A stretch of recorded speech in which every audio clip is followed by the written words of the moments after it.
The fog rolled in thick that night, a living blanket of gray that swallowed the edges of the harbor and muffled the lapping of the waves against the wooden piers.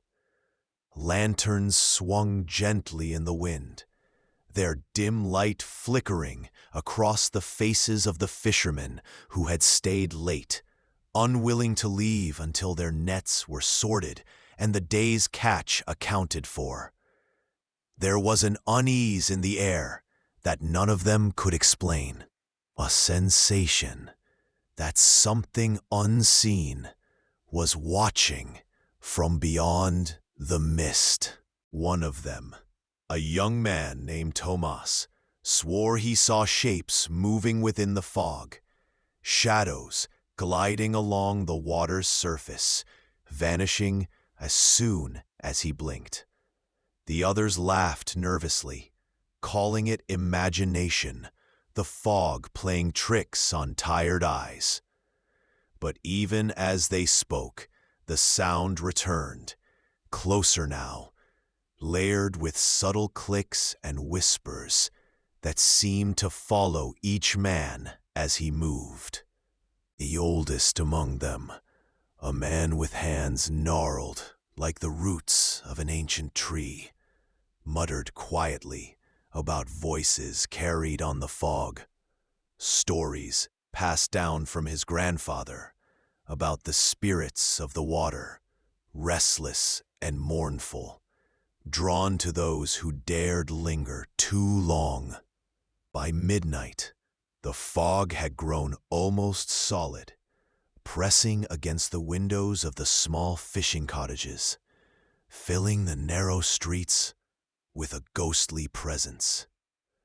The fishermen who remained outside reported seeing flickers of light deep within the mist, shapes resembling lanterns, bobbing slowly as if carried by unseen hands. Some claimed to hear laughter, soft and melodic, mingling with the hum. Others said the water itself seemed to breathe, rising in unnatural waves despite the calm wind. As the night dragged on, Tomas decided to leave the pier, moving toward his small boat in search of safety. With each step, the whispers intensified, forming words that seemed almost familiar. Fragments of voices he recognized from the village, calling his name. His heart raced. The rational part of his mind screamed for him to turn back, but something deeper, primal, urged him onward. When he reached the edge of the dock, the water shimmered unnaturally, reflecting shapes that were neither fish nor seaweed. One figure rose, translucent yet towering, its features indistinct but undeniably alive, as though the fog itself had formed a sentinel. The fishermen who watched from the pier said Tomas disappeared in a blink, swallowed by the mist, leaving only ripples where he had stepped.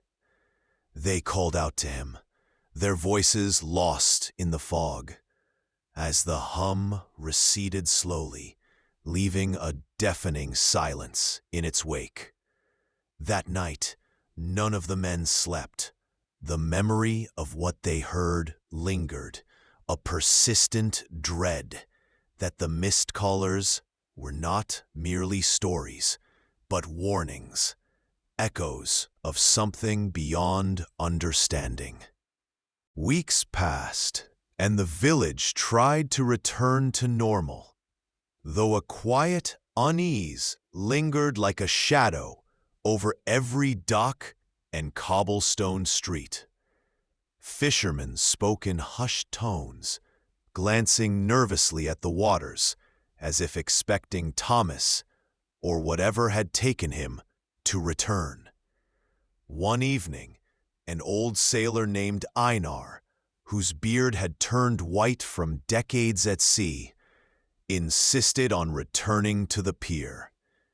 He carried only a lantern and an ancient journal, filled with faded sketches and notes passed down from his ancestors, accounts of fishermen lost to the fog over centuries. He remembered a passage: "When the voices call, answer with caution. They seek not your harm, but your respect. A wrong word, a hurried step, and the fog will claim you as it has claimed all who dared ignore its warning." Taking a deep breath, Einar called out softly, reciting the words as written. For a moment, the fog seemed to recoil, swirling in patterns that were almost deliberate, forming vague, towering silhouettes over the water. Then, as quickly as it had begun, the mist receded, revealing the calm harbor beneath.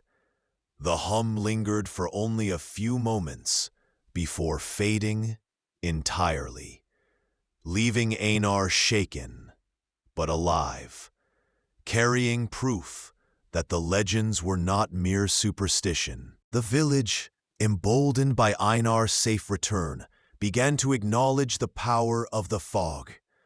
Boats were no longer sent out alone after dusk.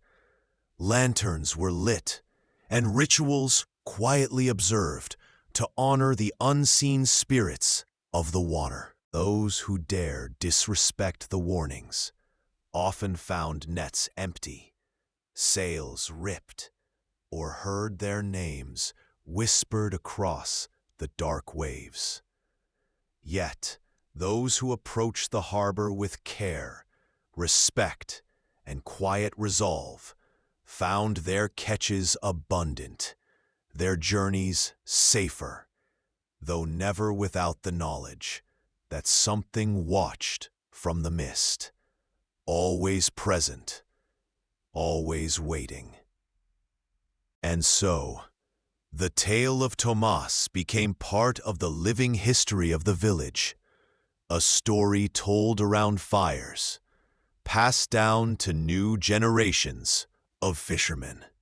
The fog continues to rise, thick and unyielding, and sometimes, when the moon is high and the night silent, a faint hum echoes across the harbor once more. Those who hear it know that the mist callers are near, reminding the living that some stories are never truly finished, and that the sea keeps its secrets well. In the days that followed, the village noticed subtle changes.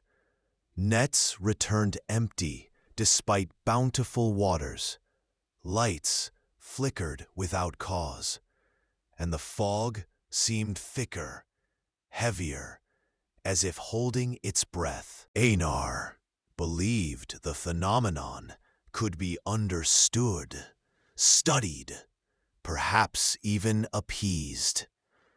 As he approached the mist-shrouded waters, the whispers began again, distant at first, then growing louder, more insistent.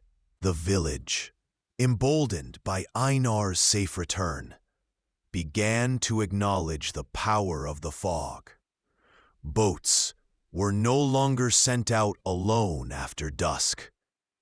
Lanterns were lit, and rituals quietly observed to honor the unseen spirits of the water. And every night, when the fog rolls in thick and the harbor disappears into gray, they remember Tomas and the lesson he taught without ever returning. A reminder that the boundary between legend and reality is thinner than a ripple on the water.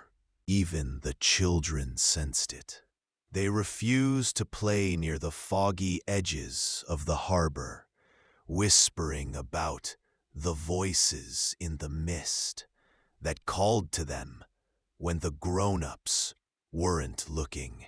In the end, the fishermen learned that survival was not just about skill with nets or knowledge of tides, but about listening, truly listening, to the whispers carried by the fog, and acknowledging the unseen forces that have walked the waters since time immemorial.